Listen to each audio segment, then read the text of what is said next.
I think it's been far too long since I've looked at a platformer. The genre is what gotten me into YouTube and gaming as a whole, thanks to the famous plumber. However, outside of juggernauts of Mario, Sonic, and Crash, the indie scene also provides us with plenty of games that allow us to scratch our jumping itch. The game that particularly took me by surprise was one by the name of Lunistice, a game I played for my Deadstock series that I do on Twitch, where I take 3 different games, each with some kind of common theme, and I give my first impressions on them. And this game stood out by a country mile. But why do I like it so much, and do I think you should go out and buy it? Well, my name is Phantasy Phantom, and I'd like to introduce you to Lunistice.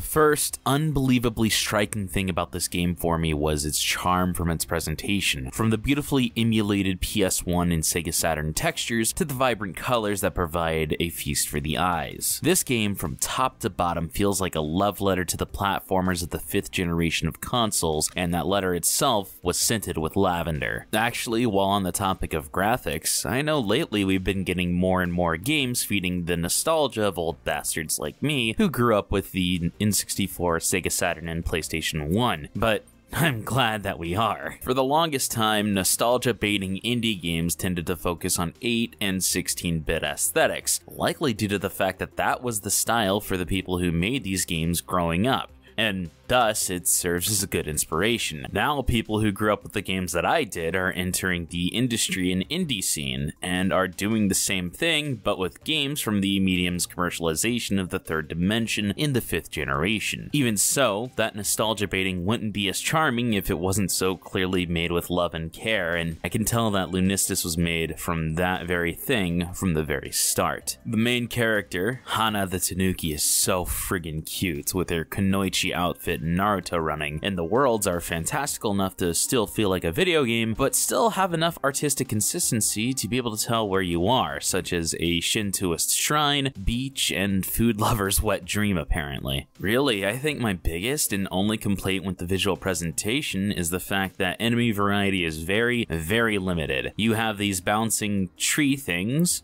rolling things, spike ball things, and bat things, and that's pretty much it in terms of enemy variety. I suppose that another complaint that I have, though I'd list this more under gameplay, is the fact that during your first playthrough, it can be easy to lose your orientation thanks to the free camera, but that's a very minor complaint. Now the music, oh sweet hell, the fucking music.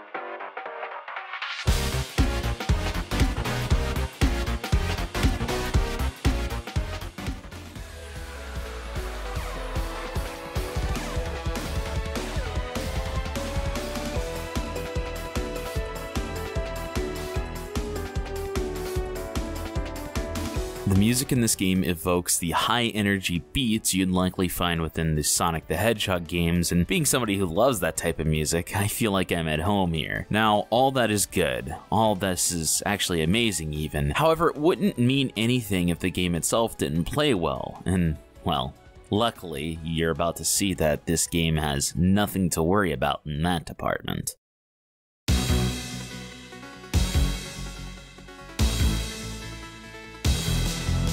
Movement, movement, movement. That seems to be the name of the game here, and I think we have something monumentally well done. Levels are linear affairs, where your only goal is to get from point A to point B. On the way there, you hop, skip, and slide over various obstacles, batting away little enemies that get in the way as you gather origami cranes and letters spelling out Hana's name. Hana herself controls like a dream, with a jump and double jump for movement and a spin attack to knock out enemies. If you jump twice, twice and hit the attack button, it turns into a triple jump as well, allowing you to traverse much larger gaps. What I like about Hannah's movement is she is light enough to move very quickly without feeling floaty. Her controls are very precise, allowing for an easy to learn, hard to master set of movements that allow you to move through 7 worlds, each with 2 levels, plus a bonus one if you collect all the letters of the first 6 worlds. My first playthrough of the game took me roughly an hour to complete, but that was only going from point A to point B, not collecting letters or cranes with any real desire. That might sound like a very short amount of time, but this game has quite a bit of replayability. There is the aforementioned letters you need to collect to get the complete ending, and when you go through the game for the first time, you actually get access to 2 guest characters. These characters being Tori from Tori 3D and Tori 2, and Toki from Hollow Mento. If you're worried that these characters are merely reskins, then don't. Tori can't attack at all and dies in one hit, but can run really fast, while Toki has a much faster attack and can jump 3 times with his wing flaps, but doesn't jump quite as high as Hannah or Tori. Combine that with the fact your progress from one character, such as Hannah, doesn't carry over to the other 2, these guest characters serve more as a difficulty selection than just mere recolors. This adds to the replay value, and more importantly, I could see a rather competitive speedrunning scene forming around this game, as movement means everything. Some worlds of note that really stick out to me are the food levels, where the funky jazz music is actually accompanied with a gameplay mechanic where platforms appear and disappear to the beat of the song, with a very helpful set of notes giving you an idea of what node causes what platforms to appear. Another is the second level of the forest world, which starts off with absolutely no music, but as you progress through the stage, you hear it progressively being brought in, starting with the drums until you've got the full elements all together. Honestly, my biggest complaint gameplay-wise is there aren't more levels, but that's honestly a good problem to have. I'd much rather a game leave me wanting more than wanting less. Plus, I spent $5 on the game. $5. I've spent more money on sandwiches and gotten way less satisfaction out of them. Besides, if this game takes off, it's so simple that I could easily imagine a pretty big modding scene forming around it. And for a game that costs only slightly more money than my soul, I could easily see this game being worth your time.